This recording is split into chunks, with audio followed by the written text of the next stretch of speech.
Channel کو subscribe کیجئے اور بیل آئیکن کو دبا دیجئے تاکہ ہماری نئے آنے والی ویڈیو آپ تک پہنچ سکے۔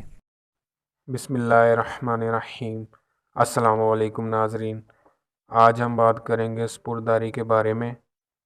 سپرداری سے مراد کسی کے حوالے کرنا یا سپرد کر دینا۔ جب کسی کے خلاف مقدمہ درج رجسٹر ہوتا ہے یا کوئی ایجنسی یا پولیس کوئی وہیکل یا کوئی بھی چیز اٹھا کے لے جاتی ہے تو اس کو واپس لینے کا ایک پروسیس ہے۔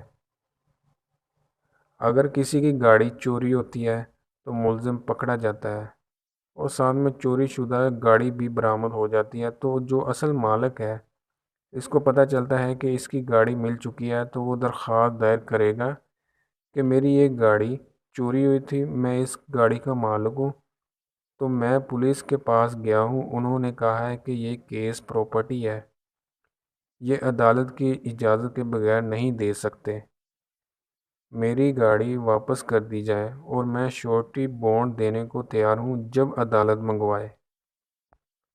عدالت تھانے سے رپورٹ طلب کرے گی اور وہ رپورٹ پولیس تھانے والے دیں گے کہ فلاں مقدمے میں یہ وہیکل درکار تھی، اس کی رپٹ فلاں فلاں یہ ہے۔ عدالت کنفرم کرنے کے بعد کہ کوئی بھی اس کا اور کلیمنٹ نہیں ہے تو اس کی سپرداری پر گاڑی دے دی جائے گی۔ یہ گاڑی کے بارے میں قانون۔ اللہ حافظ۔